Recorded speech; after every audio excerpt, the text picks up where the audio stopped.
Vous m'entendez bien, Christophe? Oui, oui, parfaitement, Johan, parfaitement. Super. On va pouvoir démarrer dans quelques secondes.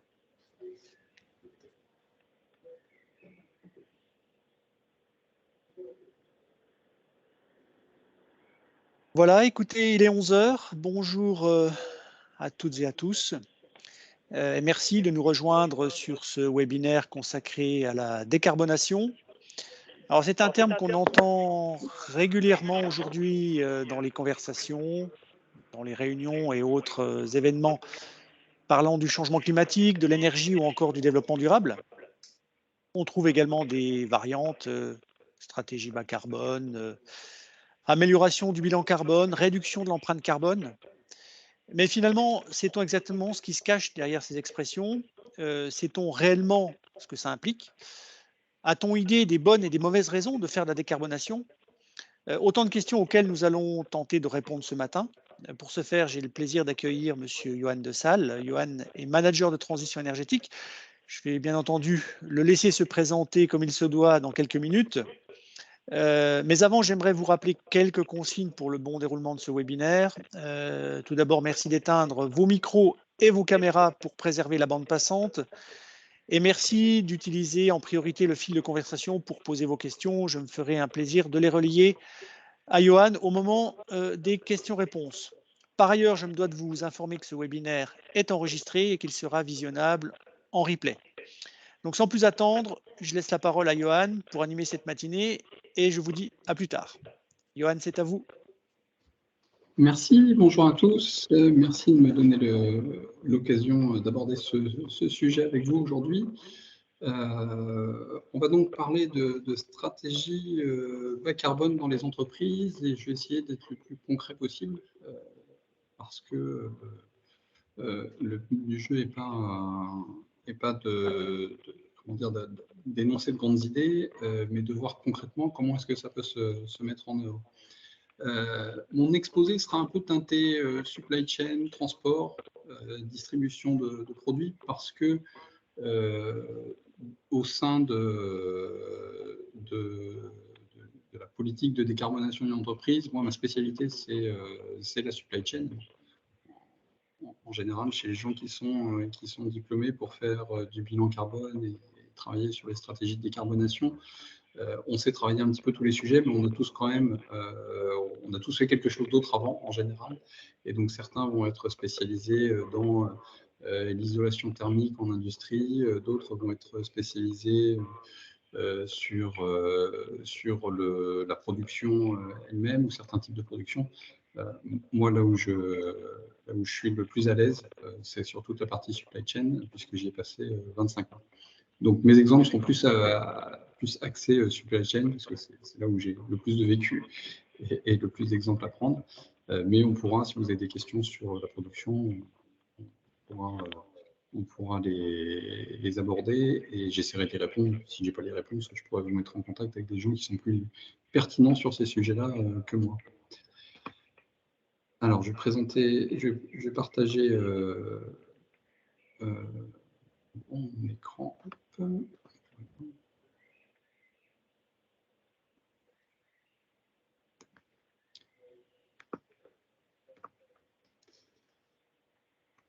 Voilà, donc ce dont on va parler aujourd'hui, comme je vous disais, on va essayer d'être le plus concret possible. On va commencer par j'ai listé quelques raisons d'engager son entreprise dans une démarche de décarbonation ou de ne pas le faire. Donc je voulais aborder ça avec vous. Bien être au clair sur les raisons qui vous poussent dans cette démarche. C'est à mon sens une bonne démarche, mais il faut le faire pour de bonnes raisons, sinon on risque d'être déçu.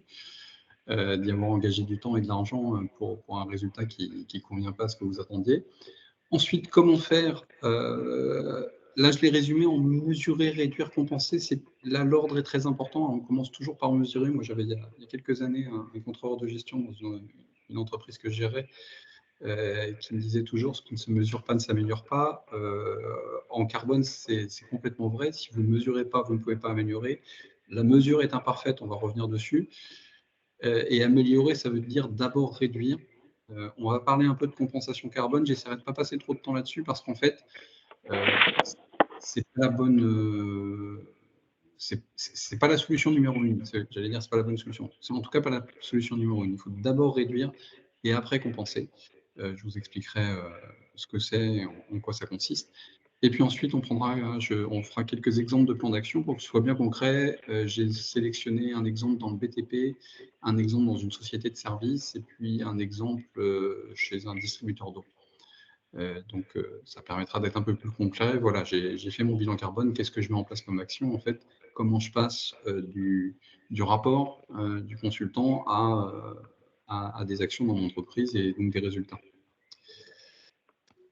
Heu, donc je vais commencer par les raisons. Donc j'ai listé, 8 raisons, de se lancer et je vais commencer par les mauvaises raisons. Première mauvaise raison, baisser les coûts. Heu Se lancer dans une politique de décarbonation, mettre en place une stratégie de décarbonation dans son entreprise, il y a très peu de chances que ça ne vous coûte rien ou que ça vous rapporte de l'argent à court terme. On parle de choses, qui vont initialement vous coûter un peu plus cher. Donc si vous voulez le faire pour baisser vos coûts, à court terme en tout cas, ou même à moyen terme, il y a quand même assez peu de cas d'usage où ça se produit comme ça. Bien entendu, dans ce que je mets en place avec mes clients, de temps en temps, on a quelques actions qui vont permettre de réaliser des économies à court terme. Mais c'est sincèrement pas la majorité des actions. Le cas où vous pourriez avoir de grosses économies, c'est si votre société est très énergivore. Si vous consommez énormément d'énergie, dans votre société, à ce moment-là, c'est là où on va trouver les plus gros leviers de baisse de coûts. Par contre, généralement, en fait, si votre société est très énergivore, vous avez déjà travaillé, les sujets de réduction, de consommation énergétique, parce que c'était le poste numéro 1 dans votre compte de résultats et donc, vous m'avez pas attendu, ni moi ni mes confrères, pour réduire ce poste-là. Donc la baisse de coûts n'est généralement pas une bonne raison et généralement, vous allez plutôt être confronté à des hausses de coûts, à tout le moins, sur un horizon, 2, 3, voire même 5 ans. Sauver le monde, c'est pour moi pas une bonne raison. Vous, moi, on dirige tous des entreprises et le but d'une entreprise n'est pas de sauver le monde. Alors, je vais nuancer un petit peu, ça. Si vous souhaitez que votre entreprise, si vous souhaitez que votre action professionnelle, ait un impact, positif sur l'environnement, sur le climat, ça peut être une bonne raison. Mais j'ai eu quelquefois des échanges, des discussions avec quelques entrepreneurs ou personnes qui souhaitaient entreprendre, un peu rêveurs et qui pensaient, sauver le monde. Heu, c'est pas enfin, une entreprise, elle est là déjà pour vendre quelque chose. Elle a une idée, elle a un produit, elle a quelque chose à proposer. C'est ça le but de l'entreprise à mon sens. Si elle peut le faire en réduisant le plus possible son impact climatique, c'est une bonne raison. Enfin, c'est quelque chose de bien. Mais le but de l'entreprise ne peut pas être de réduire l'impact climatique en faisant, n'importe quoi. Donc donc c'est pour ça que je nuance cette raison. On ne va pas sauver le monde, en mettant en place un bilan carbone. Par contre, on peut, contribuer à ce que l'entreprise fonctionne bien, en réduisant l'impact climatique de l'entreprise. Gagner des appels d'offres. De plus en plus d'appels d'offres, notamment publics, contiennent une part de la notation sur, l'impact environnemental, pas forcément que carbone, hein, parfois ça peut être, RSE au global, sur la biodiversité, sur tout un tas de choses, mais il peut être demandé parfois, par exemple, d'avoir un bilan GES réglementaire qui a été effectué, pour pouvoir participer à un appel d'offres ou pour pouvoir, le remporter. Donc, mettre en place une stratégie de décarbonation pour remporter des appels d'offres, oui. Par contre, attention, une stratégie de décarbonation, on parle de quelque chose qui va mettre minimum 6 mois, faire votre bilan carbone et puis, écrire le plan d'action. Ça va prendre au minimum 6 mois. En fonction de la taille de votre entreprise, ça peut être plus que ça. Et donc vous n'aurez les premiers fruits que dans 1 an et demi minimum, vraiment gros minimum. Donc si vous souhaitez remporter l'appel d'offres qui est à rendre dans 2 semaines, c'est déjà trop tard. Je ne pourrai rien faire pour vous et aucun de mes confrères ne pourra faire quoi que ce soit pour vous. Par contre, si vous vous dites: «Bon, je me rends compte que la notation, il y a une part de la notation dans les appels d'offres de plus en plus importante sur l'aspect environnemental. Et donc, pour ne pas être disqualifié mon entreprise, je veux la préparer, donc je veux faire mon bilan carbone, je veux mettre en place un plan d'action avec une vision à 1 an et demi. Là, oui, effectivement, c'est une bonne raison de se lancer dans la décarbonation de son activité. Le reporting extra-financier, on va en reparler un peu tout à l'heure. Il est absolument impossible de comparer 2 bilans carbone de 2 entreprises différentes. Je vais vous prendre un exemple très, très simple. Imaginons 2 entreprises qui auraient exactement la même activité, qui ont le même nombre d'employés, qui produisent la même chose, la même quantité, sur la base de la même énergie, elles sont implantées au même endroit. Tout est exactement pareil. Il y a une petite différence entre ces 2 entreprises. Il y en a une qui a une cantine pour ses salariés le midi, et puis l'autre n'a pas de cantine. Les salariés rentrent chez eux pour manger, ou ils mangent sur place ce qu'ils ont apporté. Et ben, le bilan carbone de celle qui a une cantine sera supérieur. Parce que en fait, la cantine, qui est interne à l'entreprise, va être comptée dans son bilan carbone. Et donc, on se retrouve à comparer, on va se retrouver à dire, bah, tiens, l'entreprise A, elle a un bilan carbone moins bon que la B, alors qu'en fait, la seule différence entre les deux, c'est la cantine. Donc, comparer 2 entreprises différentes, comparer le bilan carbone de 2 entreprises différentes est absolument impossible, ou en tout cas extrêmement compliqué. Il faudrait rentrer dans le détail des périmètres et des calculs. Donc, si vous souhaitez vous lancer dans la décarbonation pour vous comparer à un de vos concurrents qui l'a fait déjà, ce n'est pas une bonne raison. Par contre, vous comparez à vous-même. Si vous souhaitez le faire cette année, pour le refaire dans 3 ans, pour le refaire dans 6 ans, et pouvoir dire, ben voilà comment j'ai évolué, voilà ce que j'ai mis en place, et voilà ce que j'ai permis d'économiser en termes d'émissions de gaz à effet de serre, là, c'est une très bonne raison. En bilan carbone, comme en RSE, en fait, vous allez pouvoir vous améliorer par rapport à vous-même. Vous allez mettre en place des choses qui vont vous permettre de vous améliorer. Mais vous comparer à vos concurrents sera chose quasi impossible, tant les périmètres sont différents. On va revenir un peu sur la notion de périmètre. Je vais parler maintenant des bonnes raisons de se lancer dans la décarbonation. Alors, j'ai cité quelques bonnes raisons pour l'instant, les appels d'offres, mais c'était plutôt à nuancer. Vous avez du mal à recruter et vous vous dites qu'en décarbonant, vous allez peut-être attirer plus de talents, les meilleurs talents. C'est quelque chose que vous pourrez mettre en avant au moment des recrutements. Oui, c'est une bonne raison. Je ne peux pas vous garantir qu'il y aura plus de bonnes candidatures à vos petites annonces parce que vous avez mis en place une stratégie de décarbonation, mais en tout cas, c'est quelque chose qui touche de plus en plus les candidats, qui touche de plus en plus aussi les salariés qui sont chez vous et qui peuvent à un moment se demander, mais au fait, mon entreprise, qu'est-ce qu'elle fait pour l'environnement? Parce que ça les préoccupe à titre personnel, et donc elles veulent savoir ce que l'entreprise fait dans leur cadre professionnel. Donc pour garder vos salariés, pour en recruter de nouveaux et avoir l'opportunité de recruter les meilleurs, mettre en place une stratégie de carbonation, ça peut avoir un impact très positif. Et la même chose sur vos clients, donc sur l'image de marque de votre entreprise, vis-à-vis de vos clients, vis-à-vis de vos banquiers. Il arrive de plus en plus fréquemment que le banquier vous demande ce que vous avez mis en place et que ça puisse avoir un impact sur le taux de financement. Ce n'est pas encore le critère numéro 1. Si vous n'avez pas fait de bilan carbone, vous n'êtes pas interdit de réaliser un prêt auprès d'une banque. Pas du tout, et je ne pense pas que ce soit prévu. Enfin, il n'est pas prévu qu'on aille vers ça. Mais en tout état de cause, le fait d'avoir fait ça, il améliore l'image de marque de votre entreprise vis-à-vis de vos clients, vis-à-vis de vos partenaires, comme le banquier, et ça peut améliorer donc le développement de votre entreprise. Et puis enfin, la RSE. La décarbonation, c'est une petite brique de la RSE. La RSE est un très vaste sujet avec de nombreux chapitres à aborder. La décarbonation, si vous êtes dans une logique de déploiement de la RSE dans votre entreprise, c'est une des briques qu'il faudra à un moment ouvrir. Et donc, ça va faire partie à un moment de votre politique RSE.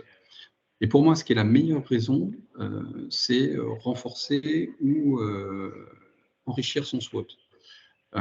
Le SWOT, donc ça, vous connaissez tous, je ne vais pas vous faire un cours sur les forces et faiblesses de l'entreprise, mais je vais vous expliquer ce qu'on fait quand on fait un bilan carbone.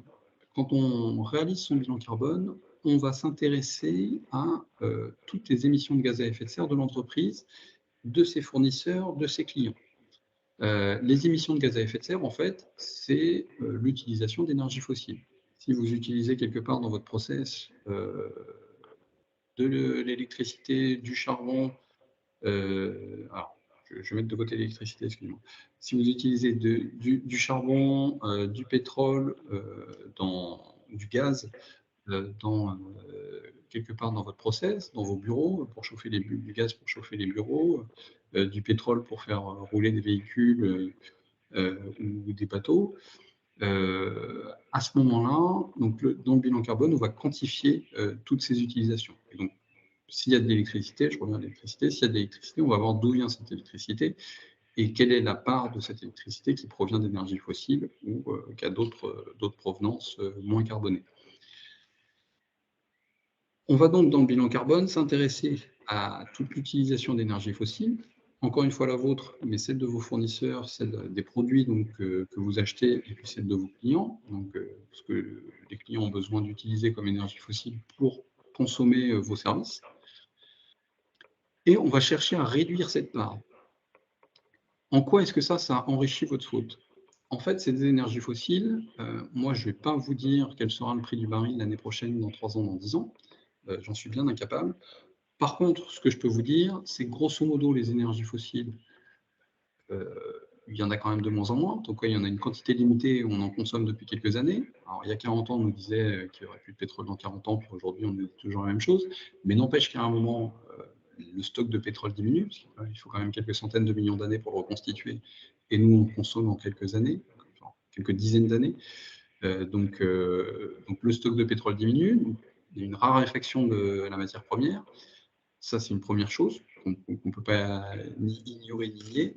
Et il y a une deuxième chose, c'est qu'il y a de plus en plus de réglementations qui font que l'utilisation des énergies fossiles va devenir de plus en plus chère.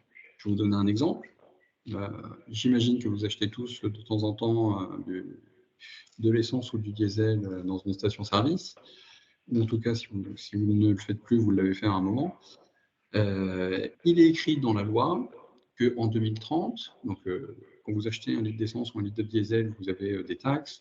Certaines de ces taxes, enfin une de ces taxes, c'est la TICPE. Il est écrit dans la loi que la composante carbone de la TICPE, donc la manière de calculer la TICPE, est basée notamment sur une valeur qui est donnée au carbone. Aujourd'hui, cette valeur qui est donnée au carbone, elle est à 44,60 €. En 2030, c'est déjà écrit, c'est prévu, ça a été voté, et depuis longtemps, ce n'est pas une loi qui est très récente. En 2030, la composante carbone de la TICPE sera à 100 € la tonne. Elle est aujourd'hui à 44,60 €, elle sera à 100 € la tonne en 2030. Ça veut dire quoi, ça? Ça veut dire qu'à prix du baril constant, c'est-à-dire qu'aujourd'hui, le baril il est à peu près à 80 $, à parité euro-dollar constante, la parité est à peu près à 1,08 €, 1,10 €, 1,08 $, 1,10 € pour 1 € aujourd'hui. Si on garde les deux constants, votre prix du litre d'essence ou de diesel sera à peu près à 3 € le litre en 2030, juste par l'augmentation de la part carbone, de la composante carbone de la TICPE. Donc l'utilisation d'essence et de diesel, en 2030, ça vous coûtera plus cher. Si en plus de ça, le baril coûte un peu plus cher, si en plus de ça, le dollar coûte un peu plus cher, et alors là, c'est bien compliqué de dire quelle sera la valeur du prix du baril en 2030 et la valeur du dollar en 2030, mais si en plus de ça, il coûte plus cher, on n'est pas à 3 €, on a plus que ça.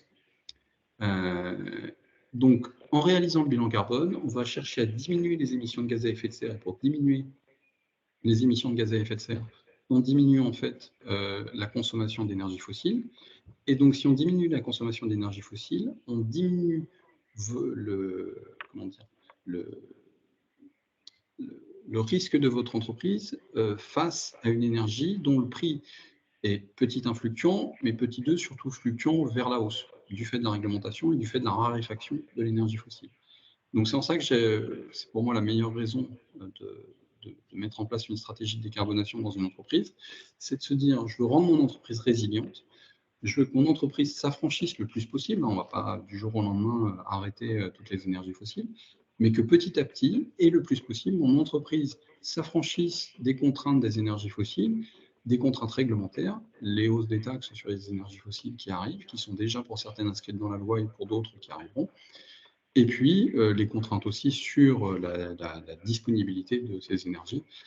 Donc si je fais ça, si je réduis les contraintes sur mon entreprise, ben, je rends mon entreprise résiliente, plus forte vis-à-vis de l'avenir.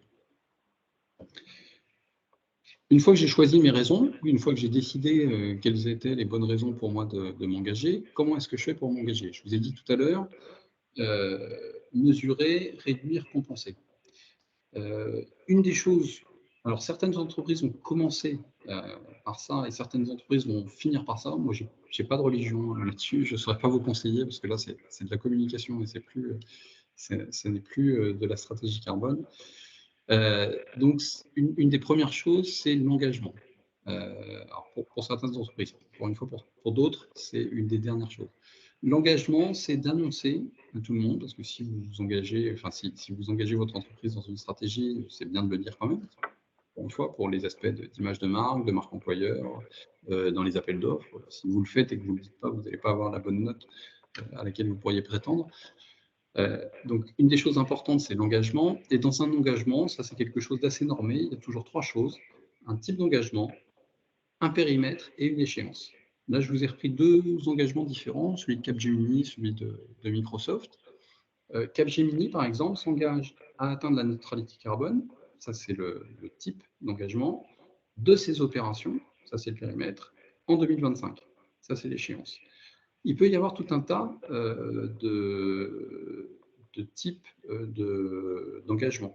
Je souhaite faire moins 10% par rapport à mon premier bilan carbone, par rapport à celui que j'ai fait l'année dernière, par exemple, ou celui de cette année, moins 20%, moins 30% l'année prochaine, dans 3 ans, dans 5 ans.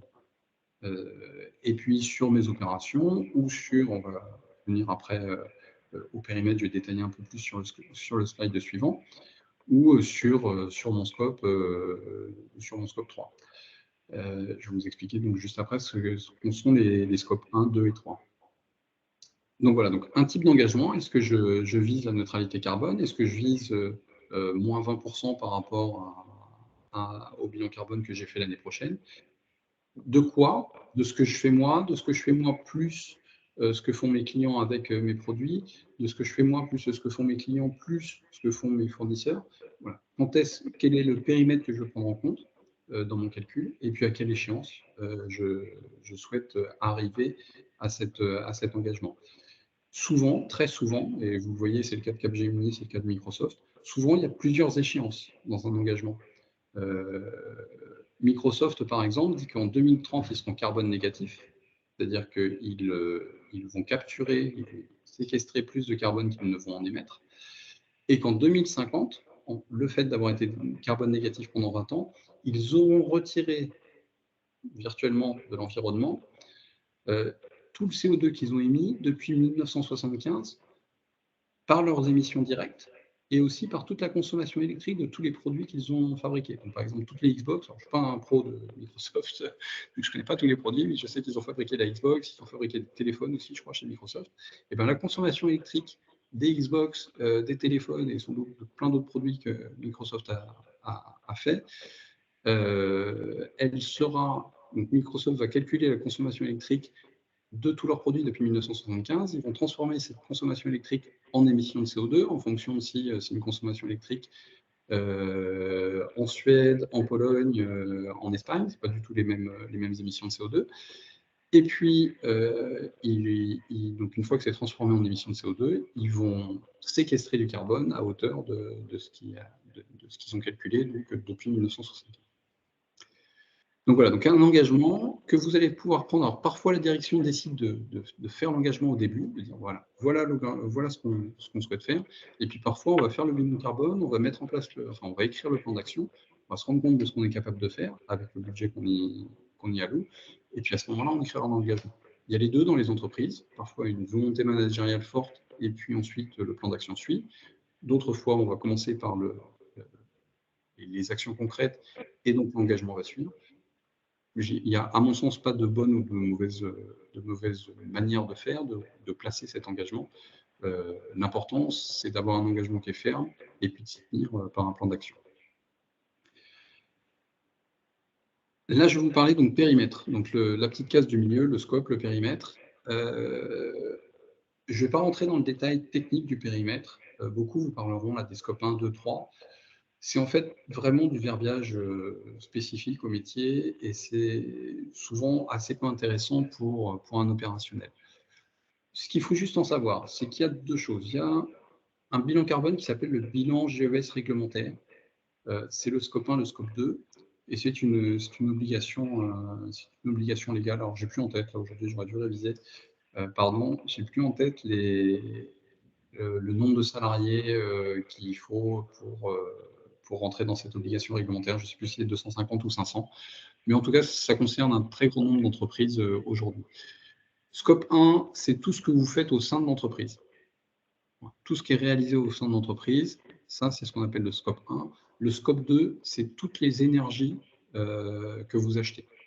Ça, c'est le bilan GES réglementaire. Et on va compter les petits gaz qu'il y a, là, que vous voyez dans les nuages, là, le CO2, le CH4, donc le méthane, N2O, les HFC, et ainsi de suite. Ça, ce sont les gaz qu'on va compter. Il y a d'autres gaz, il y a ce qu'on appelle le hors Kyoto, mais qui concerne assez peu d'entreprises. En fait, les compagnies aériennes pourraient être concernées par le hors Kyoto avec d'autres gaz que cela. Donc, c'est des cas assez particuliers. Donc, si vous faites un bilan GES réglementaire, vous allez vous intéresser au scope 1, donc tout ce qui est fait en interne à l'entreprise, il y a toute l'énergie que l'entreprise achète. Par contre, en fait, 80-90% des émissions de CO2 sont en fait dans le scope 3, c'est-à-dire tout ce qui vient de vos fournisseurs et tout ce qui est en amont de votre entreprise, et donc les fournisseurs, et tout ce qui est en aval de l'entreprise, donc l'utilisation de vos produits ou de vos services par vos clients, jusqu'à la destruction ou le retraitement de ce que vous aviez produit. Et là, on va retrouver en général 80-90% des émissions. Donc, si vous ne vous intéressez qu'au scope 1 et 2, donc le bilan GES réglementaire, écoutez, vous aurez répondu à la réglementation, vous aurez peut-être répondu aux exigences d'un appel d'offres. Par contre, vous savez que vous ne vous êtes intéressé qu'à 10-20% maximum des émissions de votre entreprise. Et puis, peut-être que 2-3 ans plus tard, vous allez vouloir élargir un petit peu en prenant le scope 3. Je vais essayer de clarifier mon propos. Qu'est-ce que c'est que cette histoire de scope 3 ? Donc, dans une entreprise, vous avez une chaîne de production, vous consommez donc de l'énergie pour cette chaîne de production, et puis vous consommez, vous avez des produits qui rentrent. Et donc, vous avez des matières premières qui rentrent, des produits finis qui sortent. Si vous vous intéressez au scope 3, vous allez vous intéresser, par exemple, au transport des matières premières jusque chez vous. Parce que ces matières premières, elles sont souvent pas issues de l'usine. Enfin, il n'y a pas une génération spontanée de matières premières dans l'usine. Donc, dans le scope 3, vous allez comptabiliser le transport des matières premières depuis votre fournisseur jusque chez vous. Vous allez comptabiliser aussi, par exemple, le déplacement de vos salariés, déplacement domicile-travail de vos salariés. En général, ce qu'on va conseiller à une entreprise d'intégrer dans son analyse, dans son bilan carbone, c'est tous les éléments sur lesquels elle a la main, tous les éléments sur lesquels elle a un pouvoir décisionnaire. Par exemple, choisir votre fournisseur, et choisir un fournisseur qui est proche de chez vous, où il y a moins de transport, ou un fournisseur qui est loin de chez vous, où il y a plus de transport, ça, c'est quelque chose sur lequel vous avez un pouvoir décisionnaire. Il y a des choses, par exemple, sur lesquelles vous n'avez pas de pouvoir décisionnaire.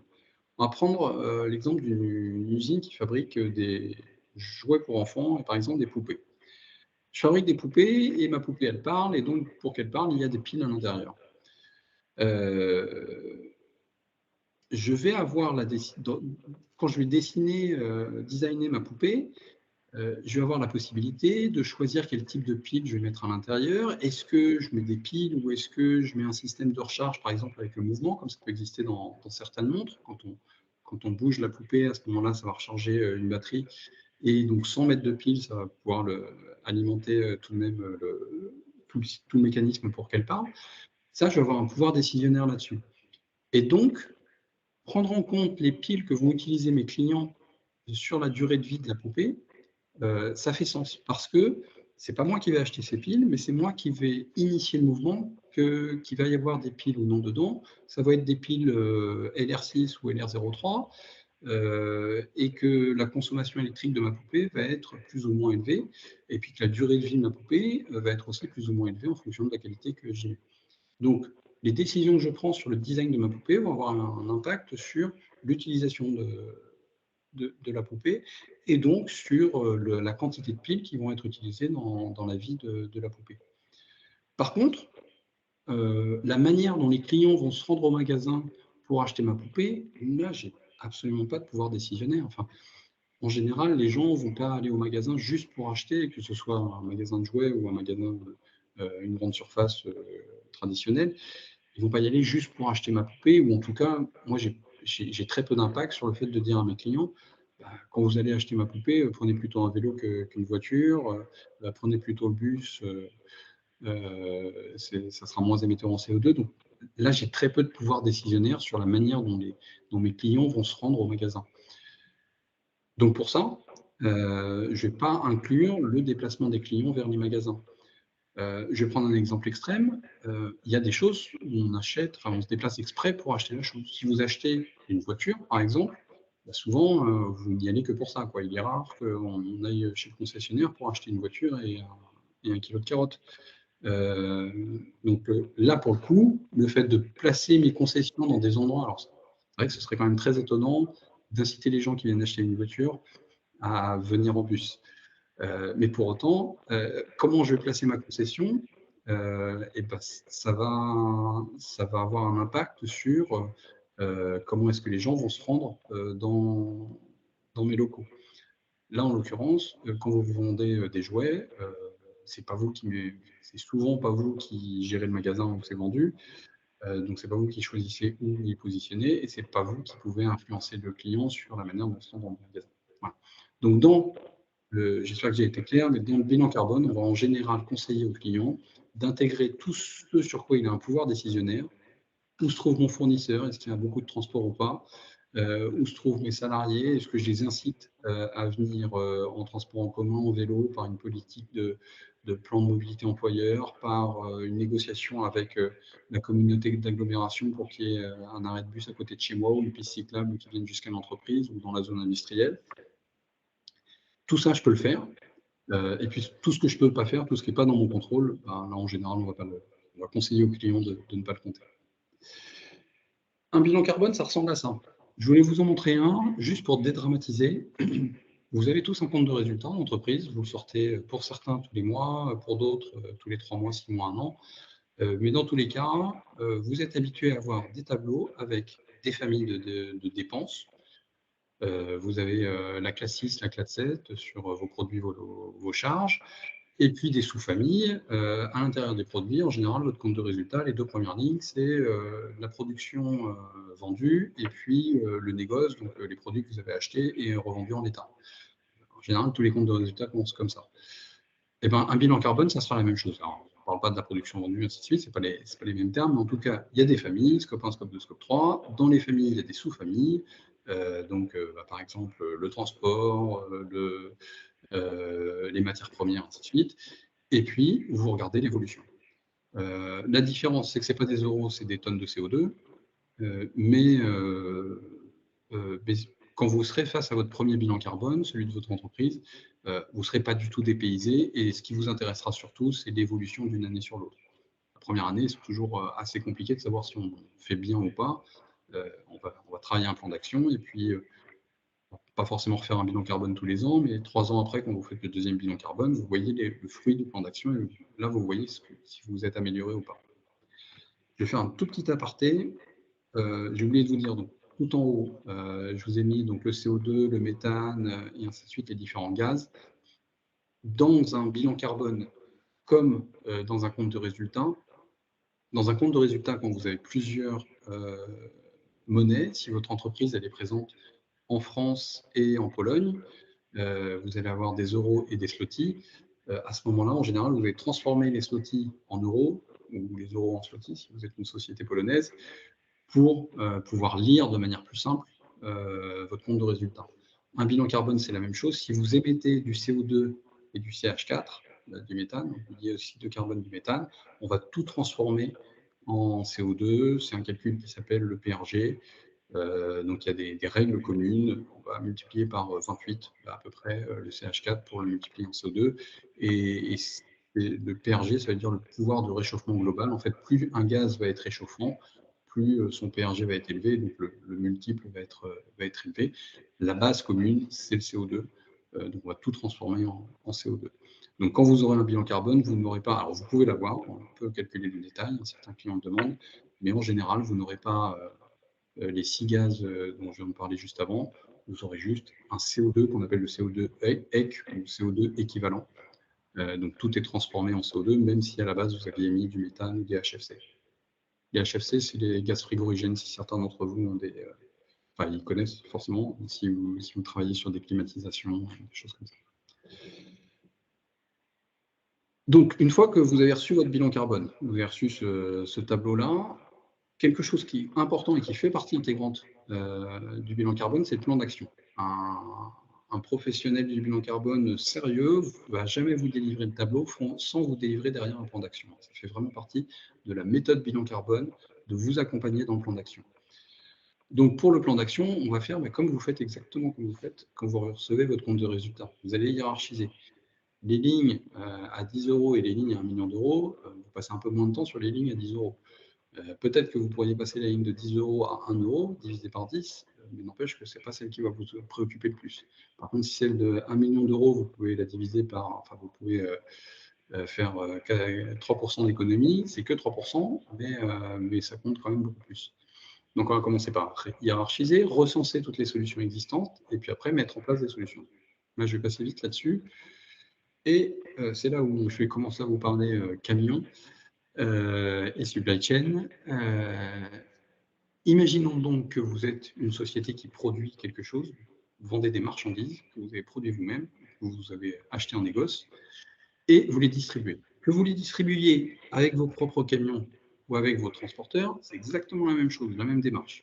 Que le transporteur, lui, il ne va pas s'engager dans des véhicules qui sont plus chers parce qu'ils émettent moins de CO2, si, un, vous ne lui avez pas demandé, et si deux, il n'y a pas un accord avec vous qui va faire que soit vous allez lui garantir un contrat un peu plus long, soit vous allez payer un peu plus cher, soit vous allez lui offrir, enfin, vous allez modifier les tournées pour que lui, il ait un peu plus de rentabilité sur la gestion de ses transports. Dans tous les cas, il ne va pas faire ça tout seul. Donc, que vous ayez vos camions en interne dans l'entreprise, que vous ayez un transport qui est intégralement sous-traité, vous êtes face à exactement la même problématique. Aujourd'hui, la grande majorité des camions de vos transporteurs ou de vos camions à vous sont des camions diesel et ils émettent, alors je vais essayer de faire des chiffres ronds, j'ai pris le cas d'un porteur 26 tonnes parce que c'est là où il y a le plus de littérature et le plus de comparaisons possible, et j'ai pris sur 100 000 km parce que ça donne un chiffre rond facile à calculer. Votre camion diesel, s'il consomme 32 litres au 100, il émet 115 tonnes de CO2 à l'année. C'est la résultante de sa consommation de carburant. Si ce camion diesel, vous le passez, donc encore une fois, que ce soit votre camion à vous ou le camion de votre transporteur, donc là, ça va tomber dans votre scope 3. Si c'est votre camion à vous, c'est scope 1. Le camion de votre transporteur, c'est scope 3. Mais dans tous les cas, c'est vous qui décidez comment va être distribué votre produit fini en général, sauf si vous vendez absolument tout à Xworks. Bon, là, on ne mettra pas la supply chain de distribution dans le bilan carbone. Mais si vous ne vendez pas Xworks, vous avez un pouvoir de décision sur comment sont distribuées vos marchandises. Si vous décidez d'utiliser des camions qui vont fonctionner au gaz naturel, vous allez passer de 115 tonnes d'émissions, mettons à l'année, si 100 000 km sont réalisés par an, à 95, donc vous avez fait une économie de 20%, ce qui est quand même déjà plutôt pas mal. C'est pas, vous voyez sur mon tableau, c'est pas la solution la plus économe en termes d'émissions de CO2, mais en tout cas, c'est déjà une première réduction, et puis c'est une solution qui existe et qui fonctionne bien. Donc ce n'est pas une solution à mettre de côté. Si votre véhicule, vous le faites rouler à l'électrique, alors là, vous voyez, il y a 3 barres bleues. Électricité, le mix Union européenne à 67 tonnes de CO2 pour 100 000 km. L'électricité française à 31 tonnes. L'électricité française fait partie des électricités les plus bas carbone. Hein. Il y a l'électricité suédoise qui est encore plus vertueuse. Mais l'électricité française est déjà très bas carbone. Et puis, une électricité fictive qui serait purement basée sur des ENR, qui, elle, arriverait aux alentours de 27 tonnes. Donc, si vous achetez un véhicule, ou si vous demandez à votre transporteur d'acheter un véhicule électrique, vous allez avoir une division par 2, si vous prenez le mix européen, si vous avez des opérations dans toute l'Europe, et donc vous basez sur le mix électrique européen, ou même une division par 4 à peu près, si les véhicules, si votre distribution elle est uniquement en France. Donc là, on commence à attaquer des niveaux de décarbonation qui sont assez importants. En jaune, vous voyez le B100. Alors, le B100, c'est un biocarburant qui est issu de colza. Il y a deux. Alors, je suis désolé, la deuxième fleur, la deuxième plante m'échappe, mais bon, ouais, on peut notamment faire du B100 à partir de colza. Et en utilisant un camion qui fonctionne au B100, vous allez de la même manière diviser à peu près par 2 les émissions de CO2 par rapport à un camion diesel. Vous êtes à 56 tonnes à peu près pour 100 000 km. Si vous utilisez un véhicule qui fonctionne à l'hydrogène vert, alors l'hydrogène qui est produit par électrolyse de l'eau, qui est une très petite partie de l'hydrogène produite actuellement dans le monde, à ce moment-là, vous êtes un peu mieux que sur du B100, un peu mieux que sur le mix européen électrique. Vous êtes à peu près à 48 tonnes de CO2 émis. Alors, votre camion, au moment où il fonctionne, c'est comme un camion électrique, un camion hydrogène. Hein. De toute façon, c'est un camion électrique, un camion hydrogène. C'est juste que, au lieu de le charger en électricité dans des batteries, on produit l'électricité dans le camion grâce à de l'hydrogène. Votre camion, bien sûr, il n'émet rien. Mais ces 48 tonnes ou ces 31 tonnes à côté sur le camion électrique, elles viennent de 2 choses. Premièrement, de la production du camion, il a fallu le construire à un moment. Et deuxièmement, de la production de l'énergie pour le faire fonctionner. Donc, à l'utilisation, il y a 0 tonne, mais par contre, quand on divise sa production sur sa vie totale et puis la production de l'énergie sur l'utilisation du véhicule, on arrive au chiffre que je vous affiche ici, d'à peu près 48 tonnes de CO2 émis pour faire 100 000 km en camion hydrogène. Et puis le dernier en orange, c'est le biogaz. Alors le biogaz, donc c'est du méthane qui est issu de méthanisation. Donc chimiquement, c'est exactement le même que le GNV. Par contre, on l'a pas extrait du sous-sol, mais on l'a extrait de biomasse, par exemple. Et là, vous avez un résultat qui est très intéressant, où on est toujours sur une division par 4 à peu près, donc comparable à l'électrique, par rapport à un véhicule diesel. Donc voilà, dans mon slide précédent, recenser les solutions existantes. En général, donc, une fois que vous avez fait votre bilan carbone, vous recensez les solutions, et ça, c'est un exemple de recensement de solutions. On va vous proposer, voilà, pour votre supply chain, vous pouvez passer du diesel au gaz naturel, à l'électricité, au B100, à l'hydrogène ou au biogaz, par exemple, et voici les impacts. Alors là, vous allez vous dire, bon, c'est sympa, il m'a donné tout un tas de solutions, mais moi, je suis chef d'entreprise et j'ai besoin de prendre une décision. Et ce qui va me faire prendre ma décision en général, c'est combien ça coûte tout ça. Donc, comment je fais pour appréhender la différence, par exemple, entre l'électricité, qui est à 31 tonnes, et le biogaz, qui est à 29 tonnes. En bilan carbone, la mesure est quand même très approximative, donc 31 ou 29, c'est exactement la même chose. Je ne vais pas vous dire là que le biogaz est plus électrique ou l'inverse.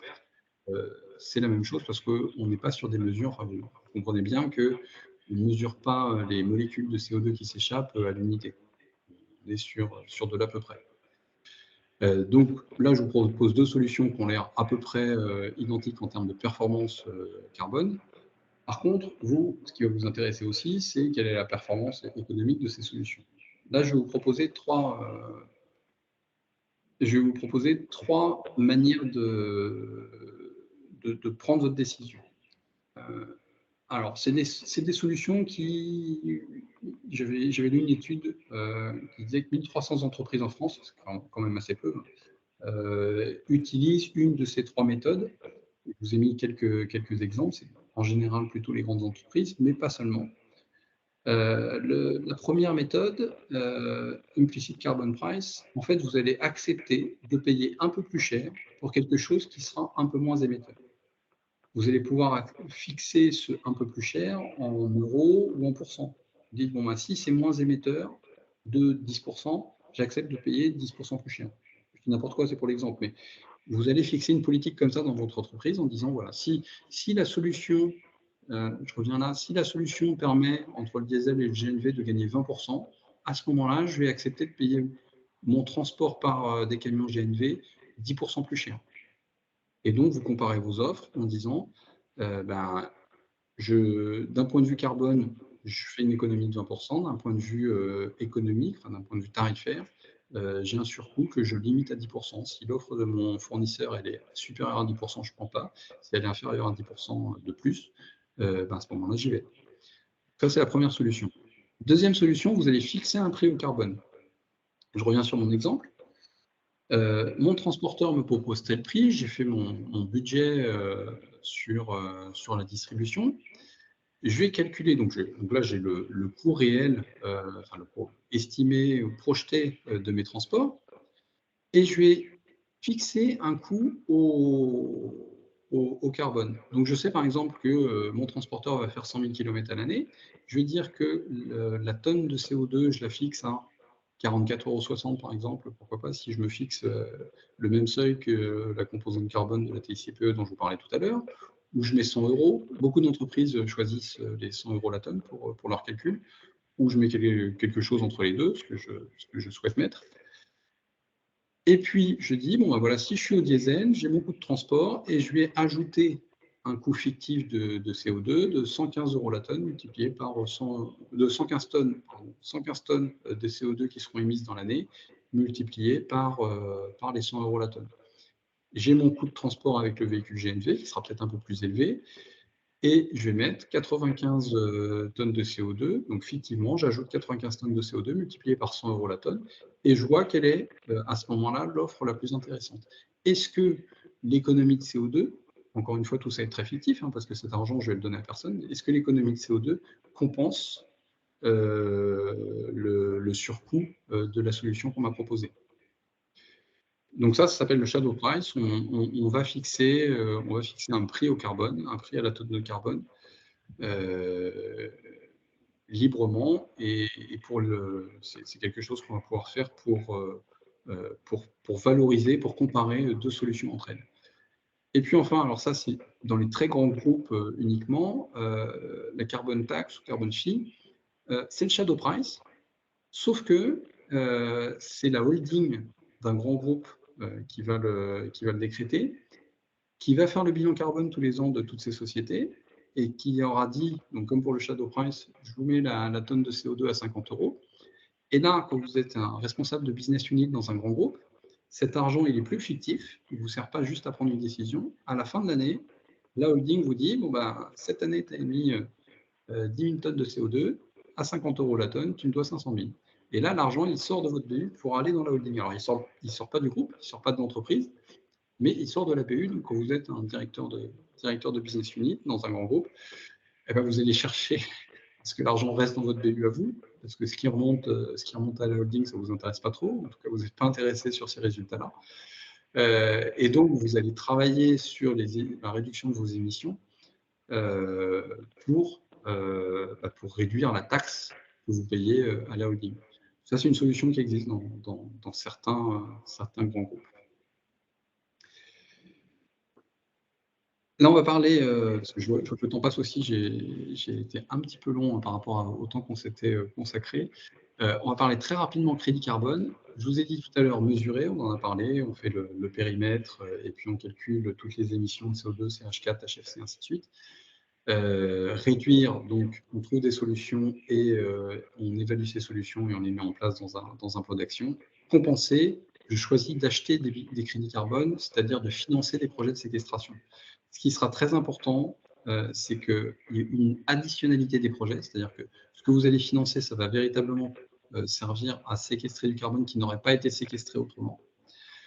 Il vaut mieux que ces projets soient certifiés par un organisme certificateur spécialisé, même s'il existe de nombreux crédits carbone qui sont vendus et qui ne sont certifiés par personne, mais ils ont, à mes yeux, pas de valeur parce que justement, ils sont certifiés par personne et personne ne s'assure qu'il y a véritablement une séquestration carbone. Et puis, il faut que cette séquestration elle ait une permanence sur, en général, on dit à peu près 100 ans. C'est-à-dire que le carbone que vous séquestrez, il va être conservé pendant une centaine d'années à peu près. Prendre un exemple tout simple, si vous séquestrez du carbone, du CO2 pour le réinjecter par exemple dans des canettes de soda, ce n'est pas une séquestration. Vous avez capté du CO2, vous le mettez dans une canette de soda, dès que vous ouvrez la canette, le CO2 il repart dans l'atmosphère. Donc ça, c'est pas de permanence. On n'est pas sur un projet de séquestration de carbone. On est juste sur un projet d'utilisation du CO2, mais qui repart dans l'atmosphère instantanément. Je ne vais pas prendre trop de temps, mais j'aurais aimé développer cet exemple-là. Si vous produisez du biochar, si votre projet de séquestration, par exemple, c'est de produire du biochar, qui est quelque chose qui sert à l'agriculture et qui a une durée de vie d'une centaine d'années, vous pouvez faire des épandages, c'est une durée de vie d'une centaine d'années. Là, à ce moment-là, c'est de la séquestration, parce que vous allez prendre du carbone, vous allez le mettre sous forme solide, donc du biochar, et il va rester sous cette forme solide à peu près une centaine d'années. Donc là, ce carbone, il va petit à petit se désagréger et il n'attend pas 100 ans pour émettre un peu de CO2, mais en tout cas, dans 100 ans, il en reste encore, il y a encore une bonne partie du carbone que vous aviez capturé qui n'est pas reparti dans l'atmosphère. Quand vous achetez des crédits carbone, il y a tout type de crédits et le prix des crédits carbone va dépendre du lieu. Si vous achetez un crédit carbone en France ou en Malaisie, c'est pas tout à fait le même prix. La qualité du projet, hein, puisqu'un crédit carbone, c'est un projet de séquestration de CO2.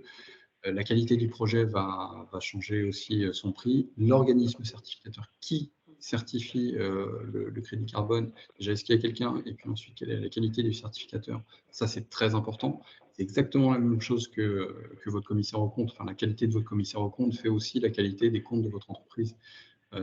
Si vous prenez un commissaire aux comptes que personne ne connaît, vos comptes ont beau être certifiés. Si on parle de la France, il n'y a que des grands commissaires. Enfin, les commissaires aux comptes sont tous réputés. Je ne connais pas qu'ils soient de mauvaise réputation. Dans certains pays, on peut avoir cette problématique. En crédit carbone, c'est la même chose. Si vous prenez des certificateurs qui sont peu réputés ou mal réputés, la valeur du crédit carbone va être plus faible. Ça peut être la stratégie de certaines entreprises. Hein. Certaines entreprises que je nommerai pas achètent des crédits carbone pas chers du tout pour dire qu'elles ont compensé. En fait, dans la réalité, il ne s'est rien passé du tout. C'est juste qu'elles ont acheté des bouts de papier à 2, 3, 4 euros la tonne.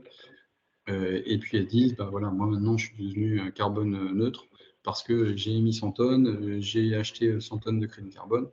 Ça fait 0. Comptabilité carbone, ça marche. Petit 1, ça ne marche pas comme ça. Et petit 2, ça ne marche pas le montant de dénoncer des choses comme ça.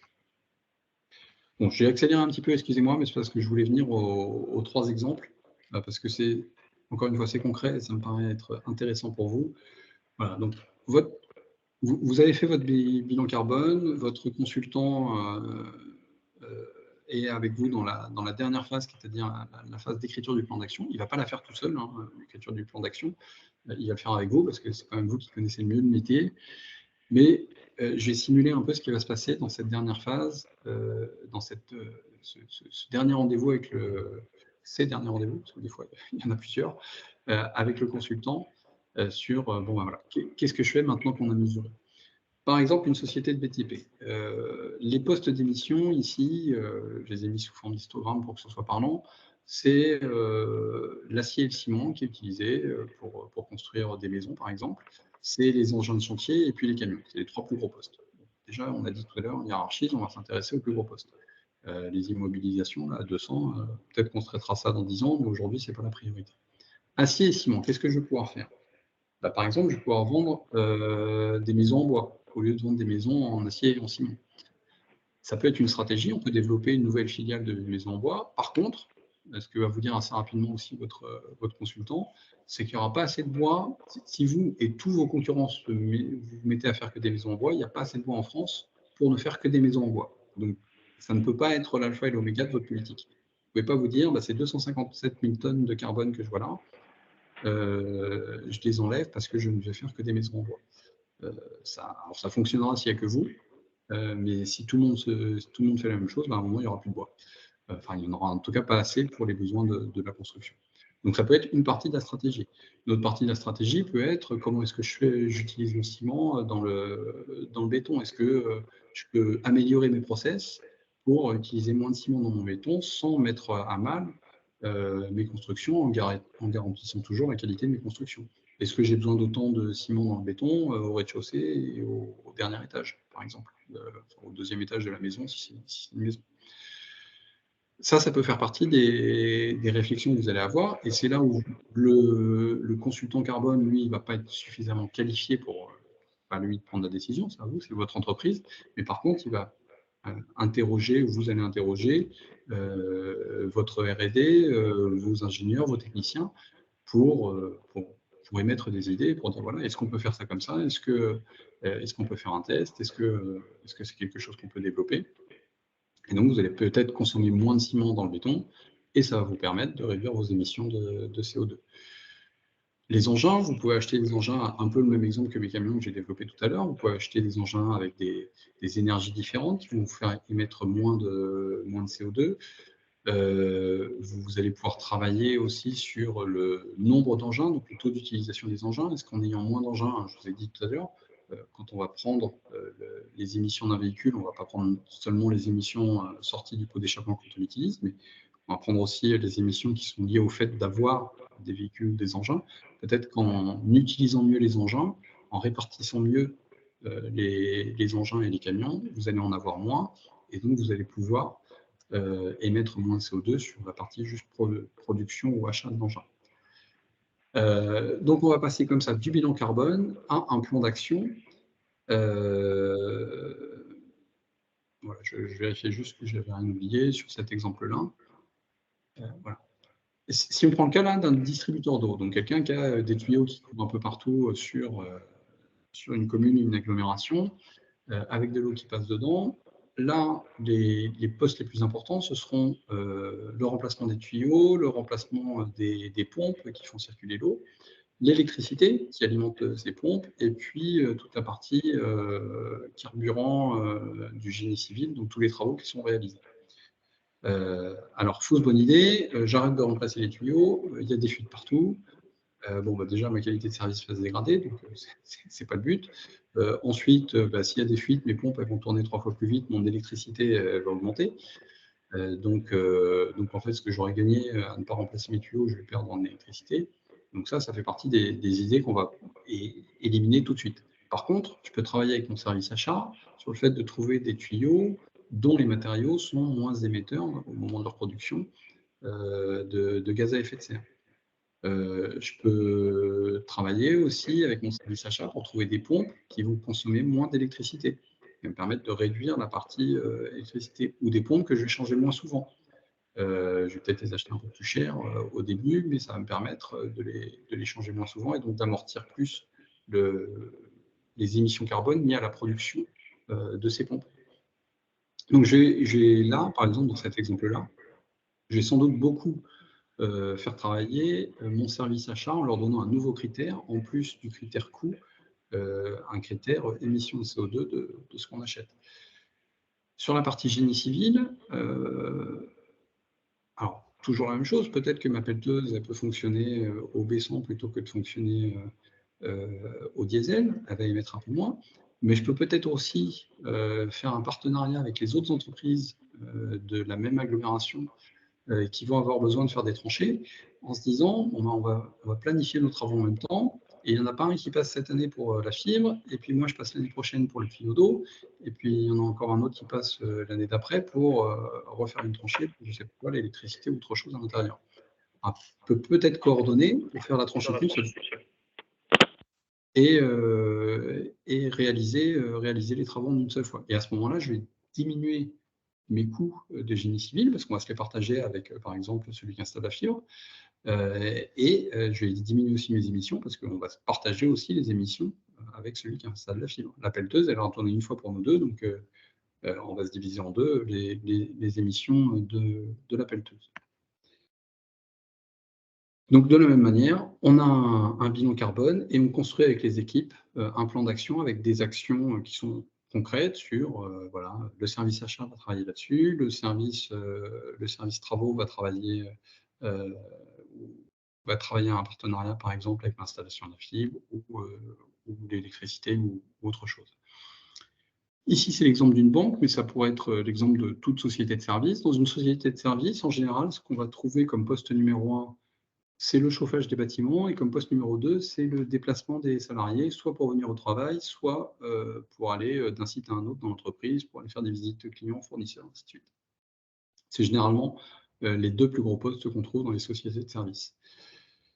Et là, je voulais aborder la question du télétravail. Est-ce que mettre en place du télétravail, ça diminue mon bilan carbone ou pas?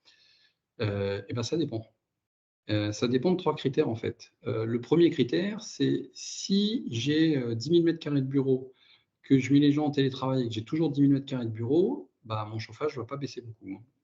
Donc je ne vais pas faire d'économie de CO2.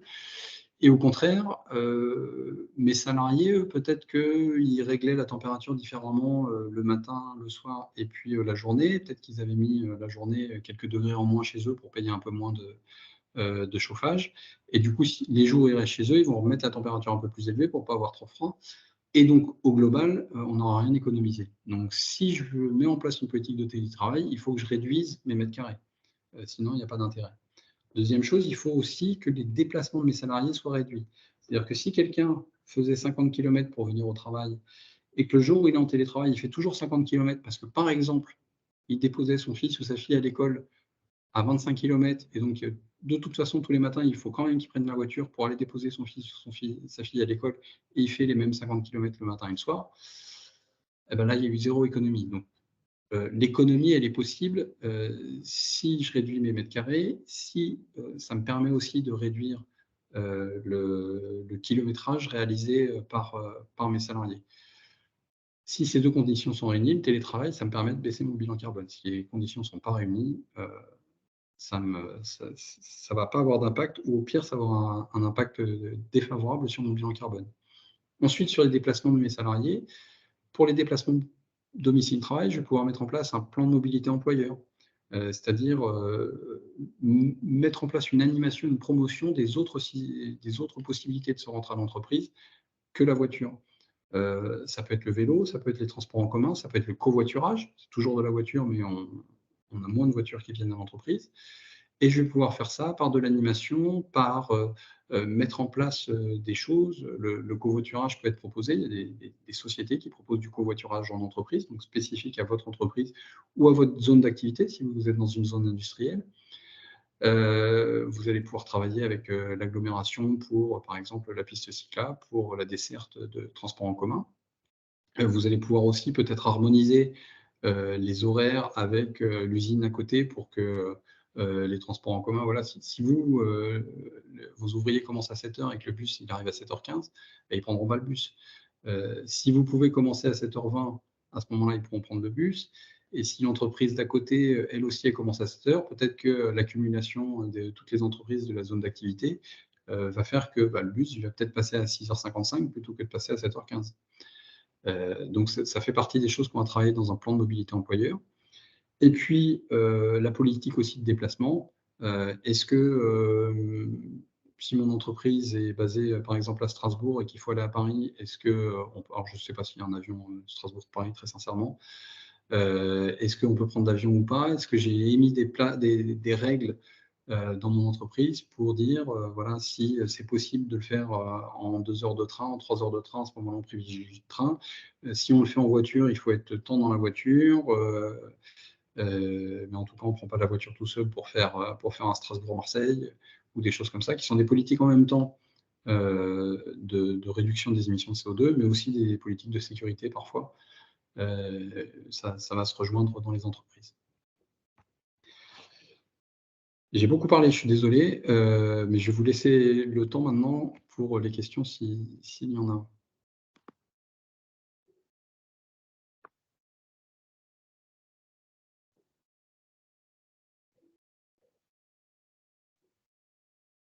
Donc, je n'ai pas de questions dans le chat, hein, mais libre à vous, bien entendu, de lever la main et de poser une question à Johan si vous aviez besoin de compléments d'information. Nous avons encore quelques minutes.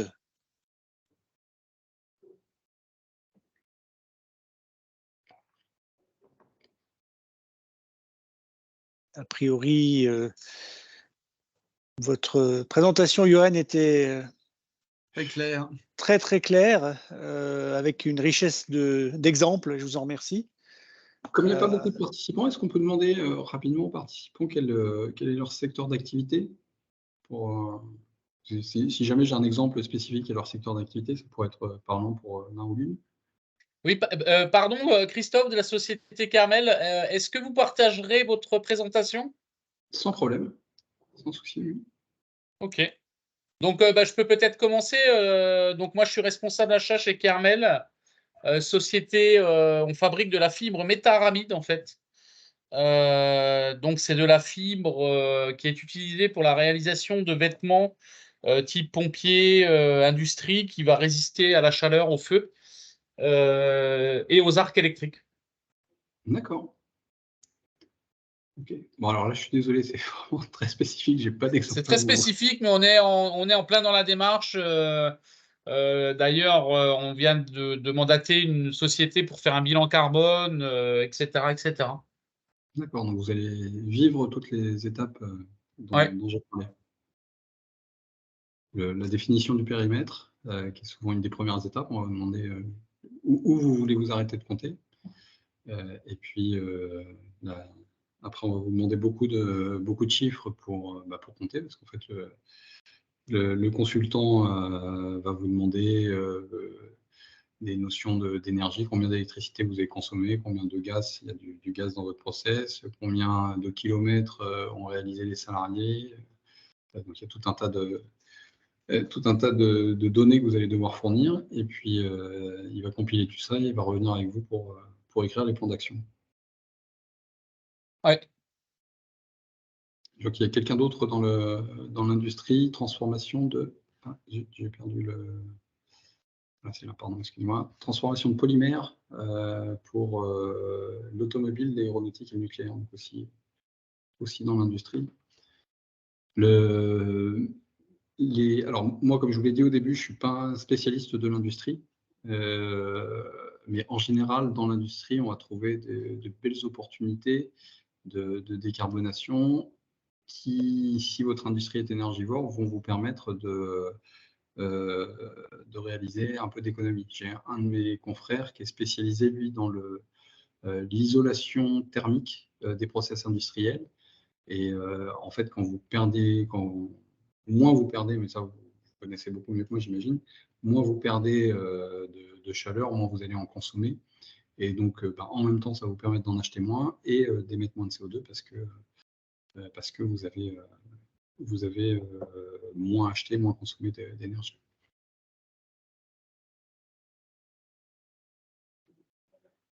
Alors, autre secteur, import-export et fabrication dans le petit électroménager. Alors là, pour le coup, dans l'import-export, la part transport va être très importante. Votre sourcing, où est-ce que vous achetez? Alors, vous n'avez pas forcément le choix de tous les pays. Hein. Enfin, il y a des choses qui ne s'achètent, par exemple, qu'en Chine. J'ai travaillé l'année dernière avec un industriel alors j'étais sur la partie supply chain, puisqu'il faisait notamment beaucoup d'import-export de matières explosives. Et une très, très grosse partie du marché de la production se fait en Chine. Et donc, à ce moment-là, la question n'est pas est-ce que je peux acheter ailleurs qu'en Chine? C'était pas tout à fait possible. C'était possible, mais dans des quantités qui n'étaient pas suffisantes.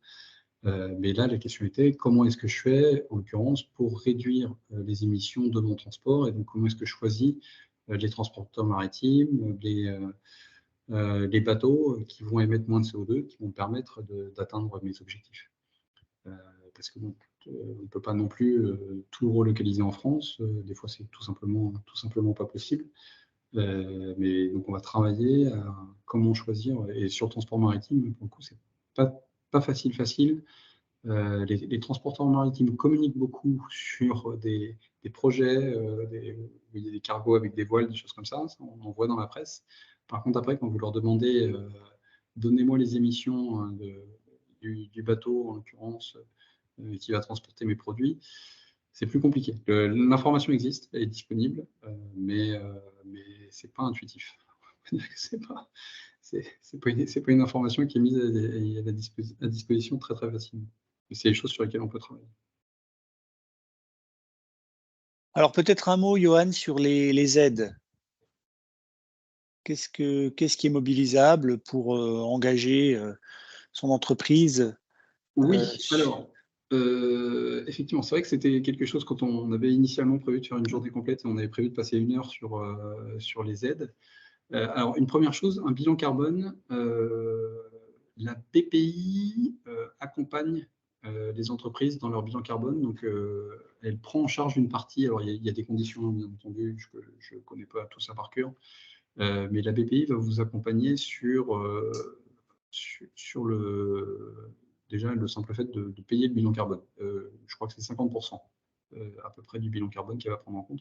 Enfin, grosso modo, en fait, elle va vous fixer un prix, oui, si je me souviens bien désormais, en fonction de la taille de votre entreprise. La BPI va vous dire le bilan carbone va, pour une entreprise, il y a 2 niveaux de taille. Taille 1, c'est tant, taille 2, c'est tant, et puis taille 3, là, pour le coup, c'est plus subventionné par la BPI. En tout cas, pour les PME, il y a un niveau de prix qui est fixé par la BPI. Ensuite, dans toutes les solutions, enfin dans un grand nombre des solutions, vous allez pouvoir trouver aussi des aides, alors qui vont être européennes, qui vont être françaises ou qui vont être régionales. Il y a beaucoup d'aides régionales en général à la décarbonation. Alors, encore une fois, moi, ce que je connais mieux, c'est la supply. Si vous mettez en place, des actions de décarbonation dans une supply chain qui est routière, c'est comme le cas de la majorité des supply chains en France, vous avez des appels à projets de l'ADEME, par exemple pour des camions électriques, donc qui vont réduire le coût. Alors, même si ce n'est pas vos camions à vous, si c'est le transporteur, vous avez un partenariat avec un transporteur qui va acheter des camions électriques, qui va opérer pour vous, lui, il va toucher de l'argent de l'ADEME, qui vont forcément, enfin, si c'est un vrai partenariat, vous allez en bénéficier dans les prix de transport.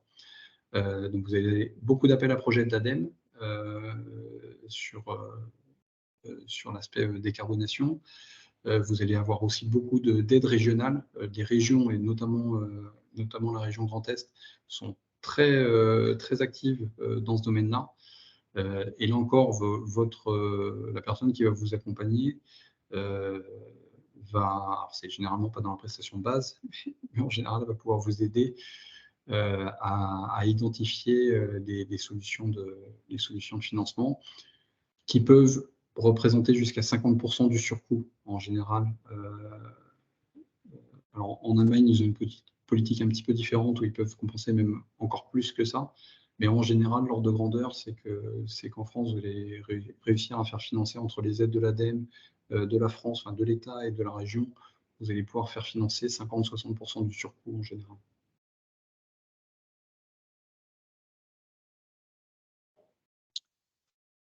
Bien. Avez-vous d'autres questions?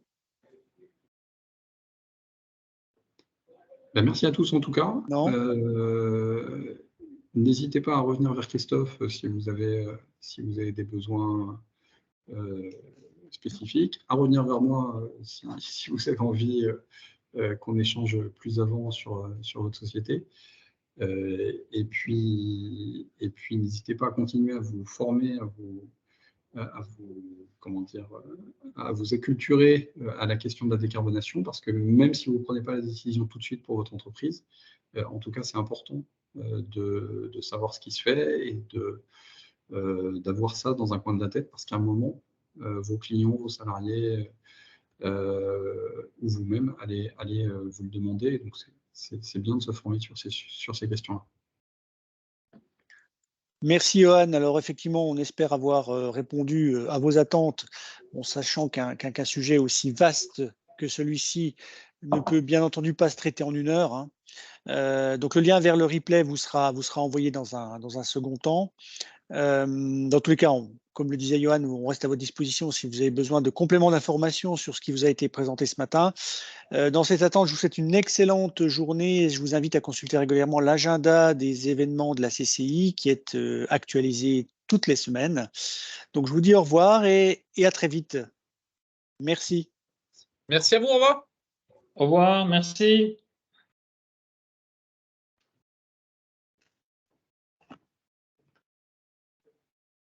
Johan, je vous garde encore quelques instants. Bien sûr. Voilà, je vais arrêter l'enregistrement. Voilà.